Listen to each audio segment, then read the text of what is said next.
pengen tahu lah dulu, eh, di pemirsa kita kan mungkin tentu belum banyak yang mengenal Pak Irwan gitu kan.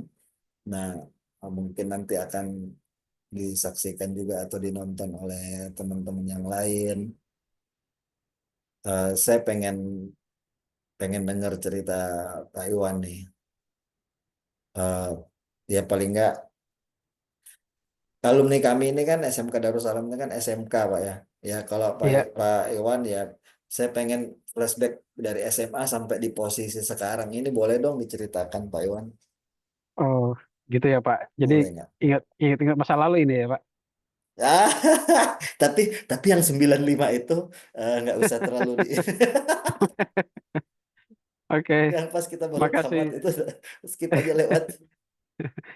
Oke Pak Buri dan teman-teman semua, terima kasih ya. Nama saya lengkapnya Muhammad Irwan Rasim. Ya, saya kelahiran tahun 75, kebetulan lahirnya di wilayah Sulawesi Tenggara di kota Pulau Muna tempo hari ya, di Raha. Jadi ya mungkin karena mungkin kalau bicara terakhir ya sekolah, sebentar sebelum memang sering berpindah-pindah yang gitu orang tua. Waktu itu bapak juga bekerja di mungkin cikal bakalnya Telkom saat ini adalah waktu itu masih perusahaan telegraf ya, telegraf yang akhirnya sekarang bermutasi menjadi Telkom seperti itu. Dan karena berpindah-pindah dari satu kota ke kota lain ya, terakhir sebelum saya di Makassar, setelah di umur 7 tahun kami pindah semua keluarga di wilayah Banda Aceh ya, Sumatera sana. Kemudian di umur saya kelas 2 kembali lagi ke Makassar, terus sampai akhirnya selesai kuliah ya. Kalau SMA-nya sih di SMA 1 Makassar. Kemudian langsung masuk kuliah, alhamdulillah di mana? Di Unhas. Waktu itu jurusan elektro dengan bidang program studinya adalah telekomunikasi atau arus lemah ya, orang kenal seperti itu. Seperti itu Pak. Dan sebenarnya setelah selesai, saya kuliahnya agak lama ya. Kesenangan ini Pak, senang senang di lab ya, senang di lab. Jadi hampir 6 tahun lah saya kuliah. Kalau orang teman-teman kuliahnya 4 tahun, 5 tahun udah selesai, saya 6 tahun. Jadi kalau saya itu di tahun 99, cuman waktu itu udah ngambil beberapa job-job harian lah ya, lepas-lepasan gitu. Gitu. Dan tahun 99 pun waktu itu masih mulai-mulai menjamurnya warnet ya waktu itu. Nah, saya dipercaya untuk kelola satu warnet di sekitar Jalan Urip waktu itu, ya tepatnya di samping Coto Maros ya sekarang Pak. Coto Maros Urip itu Pak yang ada apa depannya Jalan Adipura ya, seberangnya gitu. Jatuh Ah, ah. Babul Jana, Jatuh Babul Jana. Iya, waktu itu ya kelola warnet ya, warnet waktu itu masih pakai dial up ya, masih kecepatan sangat rendah sekali ya, pakai Telkom apa namanya? Telkom saya lupa apa namanya yang Oh, dial up pokoknya. Indosat, Indosat, Eh Indosat. Tidak, kami justru Eh, mengawali dengan Telkom dial up waktu itu. Jadi karena oh, anu apa? Iya, ya. Hmm, apa ya? yang 012. Alah lu saya jadi lupa pada ada lagunya tuh tempo hari ada iklan di televisi itu. Merana dapat kecepatan 52 kbps itu sudah luar biasa, Pak. saya 52 ingat kbps. bunyinya itu. Tidedededet, tidedededet, trut, gitu kan. Trut. Saya masih pakai modem dan kita nge-share waktu itu karena warnetnya ada kurang lebih ada workstation ya. Pakai waktu itu masih pakai apa DX, saya ingat tuh prosesor pakai DX2 ya, DX2, belum masih Pentium, belum Pentium tuh saya DX2 pakai desktop. Nah kemudian ya waktu itu berjalan, bisnis waratnya berjalan kurang lebih 2 tahun sampai tahun 2021. Nah, perjalanan kemudian nah ini boleh masuk nih, kebetulan waktu itu owner dari atau komisaris dari warnet itu ya, pemilik warnet, dia bergabung dalam suatu proyek perusahaan untuk menjalankan konstruksi BTS. Nah di situ bermulai tuh, baru mulai konstruksi BTS. Mungkin teman-teman kemarin ikut training di SMK ya, sempat ada penjelasan sedikit mengenai apa itu BTS. Ya BTS itu adalah apa, infrastruktur sebenarnya, infrastruktur untuk penempatan perangkat-perangkat telekomunikasi. Seperti itu, BTS, singkatannya, Base Station, Base Transceiver Station. Jadi kalau istilahnya sih yang awam kita bilangnya tower ya. Nah, tower waktu itu memang di tahun-tahun 2000 awal, pembangunan tower itu masih masih lebih mudah ya karena, eee, waktu itu juga, customer kami waktu itu dari Indosat. Indosat ya dan Satelindo waktu itu belum merger, mereka membangun beberapa infrastruktur di wilayah Sulawesi sampai di wilayah Papua bahkan. Nah, jadi, karena waktu itu projeknya banyak akhirnya warnet saya semuanya dibongkar, semua workstation-nya itu dipindahkan ke mana, ke perusahaan yang kami, bergabung. Perusahaan baru kami bergabung di situ semua. Karena ya tadi saya bilang, owner-nya kebetulan juga, bergabung di perusahaan tersebut. Jadi seluruh, perangkat dan seluruh karyawan juga diangkut ke situ untuk bergabung. Nah itu di awal-awal saya mengenal, dunia telekomunikasi, seperti itu. Nah kalau berjalan kembali, nah karena, apa namanya, perkembangan telekomunikasi ya, di bidang konstruksi tower waktu itu ya, eee, bagus ya, cukup booming. Itu project berjalan dari awal 2001 sampai terus berjalan tiap tahun ya, bahkan dalam tiap tahun itu bisa saya sampaikan, secara pembangunan tower ya, itu di periode-periode tersebut di awal tahun 2000 bisa mencapai, 500 lokasi baru, hampir setiap tahun tuh, hampir 5 lokasi baru untuk semua kontraktor yang ada. Rata-rata seperti itu, bahkan, eee, di pulau-pulau ya, di pulau-pulau kecil sampai ke Papua sana. Dan akhirnya tahun 2005, saya dapat rezeki lagi untuk bergabung ke mungkin Bapak kenal Nokia ya? Pasti familiar dengan Nokia ya. Nah, dapat rezeki untuk bergabung ke Nokia tahun 2025, waktu itu Nokia juga belum, masih berdiri sendiri karena Nokia waktu itu, eee, hanya menguasai pangsa pasar di daerah, Jawa. Ya, sedangkan untuk daerah luar Jawa mostly dikuasai oleh Siemens. Mungkin Bapak juga kenal Siemens ya kalau yang melek teknologi. Dulu kita juga punya handphone Siemens ya, Pak. Itu sangat, Eh, fenomenal ya handphone Yang Siemens ya. kenang itu yang pertama Nokia Simon Ericsson. Iya, Wes. Ericsson, betul sekali. Nah, itu tahun 2025 sampai saya bekerja di Nokia itu sampai bahkan Siemens dan Nokia itu merger. Merger di Hmm. tahun 2007 sampai 2000, sekarang sudah split sih ya saat ini. Tapi waktu itu mereka mulai merger officially di tahun 2007 secara ofisial, seperti itu.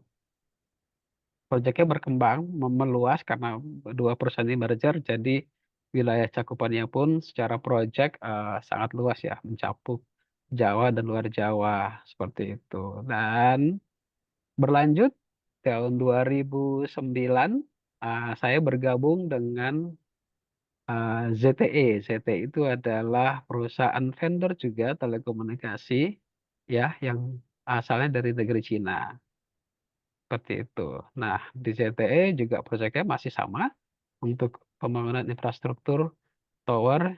Kebetulan karena saya, eee, diketahui berasal dari Sulawesi, nah proyek-proyek saya itu "Udah Pak Irwan ke Sulawesi aja," gitu, sebagai koordinator untuk, pekerjaan sipil. Itu, Pak. Jadi, waktu itu 2009 awal saya, apa namanya, kembali ke Sulawesi ya. Sorry tadi, waktu di Simentan Nokia tadi saya posisinya di Jabodetabek sih, Jawa dan West Java, Jawa Barat ya, Jabo dan Jawa Barat. Nah, pada saat bergabung di ZTE, lokasi projeknya saya berpindah ke Sulawesi lagi, jadi ya pulang kampung gitu ceritanya. Itu berjalan kurang lebih 3 tahun di ZTE sampai 2011. Nah, dari 2011 dapat rezeki lagi, saya pindah ke Huawei akhirnya sampai sekarang.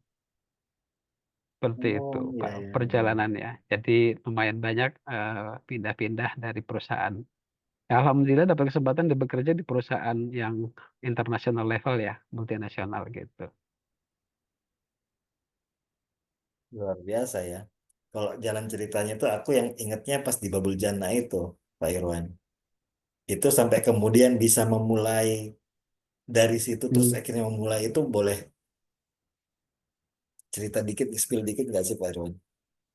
Buljanah, berarti waktu itu masih warnet ya Pak? Yang warnet, yang di dekat Warnet. Coto itu kan? Sebenarnya Ah, warnet itu sampai Sutomarus ya Pak tepatnya. Iya, benar. Waktu itu, benar benar.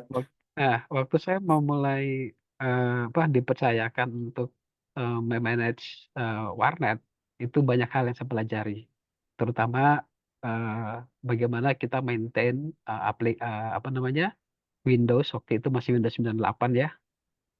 Saya sampai hafal itu yang namanya apa kode kode pin-pinnya segala macam saya hafal itu. Jadi karena kalau 98 itu masih mudah sih. Kalau udah error kita tinggal format ulang selesai, virus-virusnya hilang semua. Itu masih mudah waktu Hmm. itu. Kemudian juga saya belajar jaringan ya bagaimana kita men-setup IP address ya kan, maintain IP address, kemudian bagaimana ngeblok apa namanya situs-situs yang harus diblok karena warnet itu kan juga apa sangat rentan ya terhadap situs-situs yang waktu itu masih masih free ya masih masih orang masih bisa buka apapun tanpa perlu proxy weh. Sekarang ya harus pakai proxy. Hmm. Udah belum ada Baik. ini, belum ada apa, apalagi internet sehat gitu apa? Internet positif. Ya belum ada internet positif jadi orang masih bisa bebas Hmm. buka seperti itu ya jujur memang situ juga banyak hal-hal yang kita pelajari. Saya juga banyak kenal dengan orang yang mengembangkan skill-skill yang tidak saya dapatkan selama kuliah, terutama untuk apa mungkin adik-adik sekarang ada namanya apa komputer jaringan ya, ya dulu kan nggak ada. Ada, Mm-mm. nggak Memang ada komputer dulu. aja dulu kan nggak ada, dulu paling listrik mesin apalagi kalau STM ya, dulu STM kan Iya, karena listrik komputer mesin itu masuk di sipil. kelistrikan kan. Iya, komputer juga Komputer hal itu yang urusannya baru. makanya harus lemah, harus kuat kan, kalau nggak salah tuh. Betul betul betul sekali Eh, seperti itu Dan ya terus memang. dari warnet itu sampai masuk mau mulai itu tuh gimana ceritanya tuh? Ketemunya emang lewat online gitu atau gimana? Atau dapat Oh dapat enggak. info lowongan kerja gimana? Oh, kalau begitu kebetulan waktu itu kan sudah saya sampaikan tadi bahwa pemilik dari warnet itu bergabung dengan perusahaan konstruksinya yang konstruksi BTS tadi Pak atau tower. Jadi seluruh karyawannya itu dipindahkan ke perusahaan ini. Kita agak merger lah istilahnya ya, gabung gitu. Ya Alhamdulillah sebenarnya uang bisnisnya warnetnya kita close dan kita berganti bisnis pure ganti semua jadi nggak ada yang sama ya, kita masuk ke bisnis konstruksi yang waktu itu benar-benar baru ya kan, belum pernah kita kerjakan bahkan kita tidak kenal ini barangnya apa gitu ya, BTS itu apa banyak yang tidak tahu. Tapi kalau kita melihat waktu itu sudah banyak sih di Makassar ada beberapa tower-tower yang sudah berdiri. Akhirnya, oh seperti ini, konstruksi seperti ini gitu. Tapi ya tidak semudah yang dibayangkan sih. Itu ada beberapa hal-hal apa survei yang harus dijalankan sebelum proses konstruksi itu dilakukan. Kalau bicara tadi, kenapa saya bisa berpindah dari warnet menjadi proyek telco ya tadi mungkin dari situ Pak. Karena juga sekali lagi apa itu sih bukan mencari secara online ya waktu itu lowongan-lowongan secara online juga masih terbatas ya Ya saya karena ingatnya job jaringan DB, waktu itu masih job DB kan, belum belum ada LinkedIn apa belum, jobs masih job DB DB. jobs DBcom ya saya juga punya akunnya waktu itu seperti itu. Luar biasa ini Pak Irwan. Teman-teman kalau misalnya ingin bertanya boleh langsung raise hand, boleh juga tulis di kolom chat ya, di kolom komentar, kolom chat. Sebagai informasi ini kami rekam, kemudian rencananya tadi itu live streaming, tapi ternyata belum mau, belum berhasil. Nah, eh, Pak Iwan, Mm-mm. yang ini pengen pengen balik ke masa lalu lagi, sekali lagi ke masa lalu. Kaitannya dengan cita-cita gimana? Kondisi sekarang Pak Iwan dengan cita-cita dulu mungkin. Ya mungkin ini bisa Sebenarnya flashbacknya dari kenapa dari SMA masuk ke elektro gitu kan. ya, kalau dari SMA terus masuk elektronik itu adalah satu target saya sih, tapi saya nggak kebayang ya mau jadi apa di elektronik. Mungkin juga karena dari orang tua ya. Tadi saya sampaikan orang tua saya juga bekerja di Telkom, apa tempat namanya Perumtel ya. Setelah jadi Telegraf menjadi Perumtel, akhirnya menjadi Telkom yang saat sekarang kan. Jadi memang bibit-bibit itu sudah ada di situ, bibit-bibit untuk mengenal dunia teknis atau dunia sifatnya telco ya. Ya, waktu kecil aja sekitar umur TK itu saya sudah berani manjat tower, Pak. Nakal sih sebenarnya. Manjat tower yang apa? Yang pakai tali tali sling ya. Tali sling mungkin ketinggian 10 sampai 15 meter waktu itu. Nah, itu ya, itu keberanian-keberanian yang memang saya sudah punya dari kecil ya. Kemudian kalau bicara apa namanya SMA, saya memilih kenapa saya memilih letter tadi emang karena memang passionnya ke situ ya.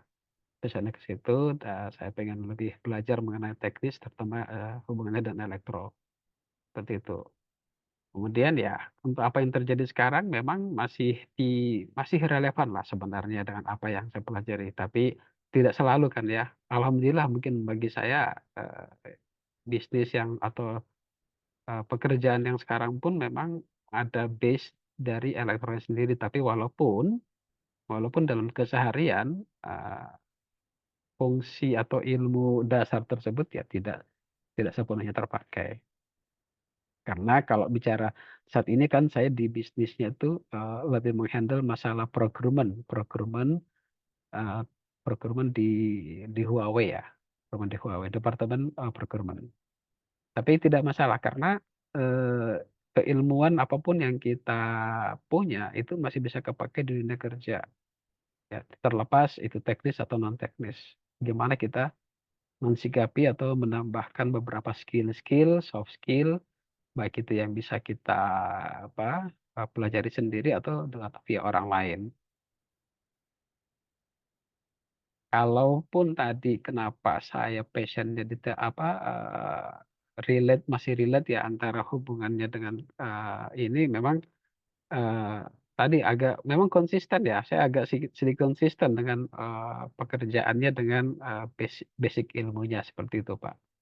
Tapi sekali lagi itu tidak menjadi patokan apa namanya patokan wajib ya bahwa kita bekerja sesuai ilmu kita sendiri. Ya, banyak yang orang yang ilmunya apa namanya sosial pun ataupun bahasa Inggris yang bekerja di perusahaan telco. Contoh ya, contoh kemarin di di rekan-rekan kolega saya pun di perusahaan. Kalau saya tanya-tanya, kamu jurusan apa? Ya, terutama yang mereka-mereka datang dari Cina ya. Mereka punya skill eh, tidak relate langsung dengan teknis atau dunia telkom. Bahkan sebagian ada di dunia ekonomi, ada yang di bahasa Inggris, ya, seperti itu. Jadi jangan khawatir masalah dunia kerja. Ya, sepenting kita masih mau terus mencari dan mengembangkan skill kita sebenarnya. Ya kan, Pak? Pak, Pak Beri. benar, benar banget. Jadi apa istilahnya itu eh, pada prinsipnya kalau salah perbaiki, kalau jatuh bangun lagi kan. Yang penting jangan berhenti. Ya, Gitu. Terus terus betul. aja jadi nggak usah kecil hati. Ya kalau ada juga kan pasti yang contohnya apa tidak linear ya. Kita anggap misalnya Mario Teguh aja dia kan alumninya mana ya kan terus jadi motivator itu kan nyambungnya di mana ya kan. Banyak Iya, iya, hal-hal iya. yang seperti itu. Eh, Pak Iwan, eh, Ya. kita kan teman-teman ada yang sudah teman-teman di sini yang sudah alumni yang sudah bekerja tentu juga pernah lah merasakan memasuki dunia kerja pertama kali gitu kan. Nah, kalau teman-teman Mhm. SMK ini, kalau teman-teman SMK, alumni SMK, Eh, itu kan mereka dulu memang ada PKL gitu kan. Nah, kalau mungkin kalau kita kita yang SMA ini, kita kita yang dulunya SMA kan nggak ada PKL, tiba-tiba nanti Nggak di ada, kuliah betul, pun baru ada betul, KKN, PKL gitu kan untuk persiapannya betul. di situ. Eh, saya pengen pengen dengar nih dari Pak Iwan nih, eh, apa tantangan terbesar Pak Iwan dalam meniti karir selama atau selama selama meniti karir lah Sebenarnya di kalau dunia tantangan itu, telekomunikasi ini ya. Hmm. ya, makasih Pak Budi. Sebenarnya kalau bicara tantangan sih, saya bukan orangnya neko-neko, nggak sih, saya biasa aja. Mengalir saja. Jadi saya tidak terlalu eh, mencari sesuatu yang di luar jangkauan gitu ya Pak. Artinya kita menghadapi atau apa, kejar sesuatu tuh nggak usah terlalu, bahasa Jawanya ngoyo ya, nggak usah macam-macam lah, kecuali memang punya, ada beberapa orang mungkin yang berpassion atau punya ambisi yang sangat besar untuk sesuatu hal ya, yang pengen dia achieve ya kan, seperti itu. Tapi kalau bagi saya pribadi, saya menjalani, ikutin flow aja, flow ya, apa yang bisa kita kembangkan. Tapi kalau bicara tantangan, sekali lagi ya, tantangan tetap ada ya. eh, Terutama dari sisi, kalau saya bilangnya tantangan yang pernah adalah dari sisi eh, keilmu apa, teknis ya, kembali lagi ke teknis. Saya ingin mengekspan pengetahuan saya, eh, mencari posisi yang lain, tapi saya harus belajar masalah teknis. Kalau kembali ke yang saat ini saya kerjakan, karena saya di awal mulai bergabung di project itu, tadi saya bilang saya kuliah di elektro, tapi pas jalan di project malah pekerjaan sipil ya, kan nggak nyambung ya Pak. Pekerjaan sipil itu konstruksi konstruksi tower, maka jadi masalah. Jadi di situ saya banyak belajar. Oh ya, sipil, cara mendesain, apa, cara mendesain pondasi itu juga kemarin, walaupun secara pondasi desain pun sudah punya punya dasar dan kita hanya ngitung volume aja, tapi itu juga menjadi tantangan karena kenapa? Satu, waktu tahun 2001, karena proyek yang mulai berjalan tahun 2001 itu, gambar-gambar itu diproduksi menggunakan aplikasi CAD, CAD ya, CAD. Waktu itu nggak bisa, boro-boro Pak, buka aplikasi kita aja pertama kali waktu itu. Itu belajar sendiri ya, otodidak AutoCAD ya. ya ya. Iya, AutoCAD. Jadi belajar sendiri tuh AutoCAD itu. Eh, Gimana cara ininya segala macam. Akhirnya ya, walaupun dengan kualitas yang belum bagus, saya bisa mensupport lah, mensupport project, membuat gambar-gambar desain yang sesuai standar seperti itu. Itu bukan sebenarnya skill-skill yang saya pelajari sendiri. Tadi saya bilang, ya kan, skill-skill teknis yang kita nggak pelajari, yang kita tidak punya, itu harus kita cari sendiri sehingga bisa meningkatkan kemampuan kita sebenarnya ya. Ya banyak lah, banyak hal, bukan hanya itu. Kedua, bahasa Inggris ya, alhamdulillah kalau bahasa Inggris, sejak SMP kelas 2 saya punya bahasa Inggris sudah bagus ya. Oke, nggak sombong nih ya. Karena dari guru guru bahasa Inggris pun mengaku ya, bahasa Inggris Kiro ini bagus ya gitu. Waktu itu begini, kalau bicara bahasa Inggris ya, saya juga otodidak Pak. Dulu mungkin zaman-zaman kita itu kan belum ada yang namanya apa namanya, HP lah ya, boro-boro HP. Ya kan? Kita dulu mungkin zaman-zaman tahun 80-an itu atau sebelum tahun 90, kita punya kamus yang segede gini ya Pak, tebal itu ya kan? Hmm. Iya Iya benar. kan? Kamus bahasa Inggris. Nah, itu saya pelajari Pak, dari kamus saja saya pelajari. Baca kamus mulai dari A sampai Z Pak. Jadi contoh kalimat, beberapa vocabulary saya hafal dari situ. Itu belajar sendiri itu. Jadi saya nggak Yang tahu ya, karena yang warna tiga warna itu kan? Yang tiga warna itu waktu kan? ada ya tiga warna, ada yang tiga warna, ada juga yang full warna biru, tebal itu, udah setebal Quran, lebih tebal daripada Quran itu. Sekarang nggak tahu anak-anak udah masih pakai pakai itu, kayak udah enggak ya. Nah, dari situ saya banyak Enggak lah, belajar. pakai Google Translate, pakai Google Iya, Translate sekarang. ya sebenarnya lebih enak ya, lebih enak belajarnya dan itu sangat mensupport. Cuman kadang-kadang kalau kita bicara tantangan sekarang bagi anak-anak atau adik-adik sekarang tantangan nggak terlalu terasa Pak, karena semua itu mudah gitu. Betul. Kayaknya Jadinya enteng. effortnya, Effortnya mm-mm. tidak maksimal, bukan tidak maksimal ya, karena mudah ya kak. Ngapain saya belajar capek-capek ya kan? Pakai Google Translate pun jadi, tinggal copas saja selesai. Tapi kita dulu tidak. Kita harus baca, buka kamus, buka halaman berapa ya alfabet dimulai dari A, B, Z-nya. Kita harus buka kan nyari satu-satu. Oh iya, ini bahasanya seperti ini, Betul. artinya ini gitu. Jadi kalau bilang tantangan sekarang sih seharusnya lebih tidak terlalu berat seperti apa yang kita hadapi dulu. Cuma sekarang berbeda apa?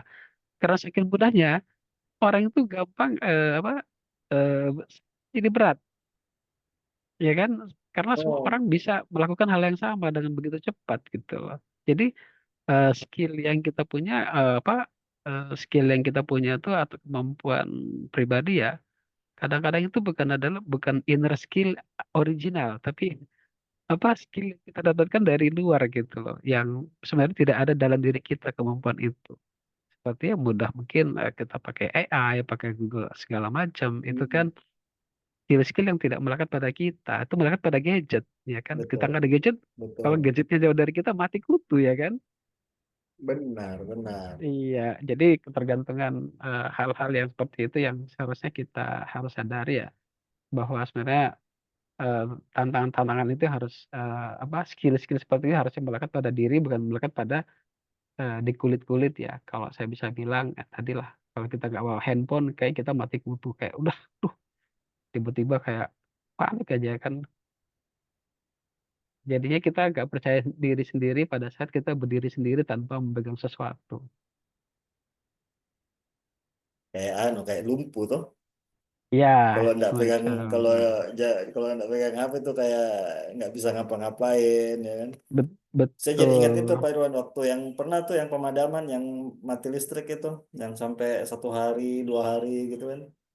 Iya. Wah, berasa banget itu ketergantungan kita terhadap listrik.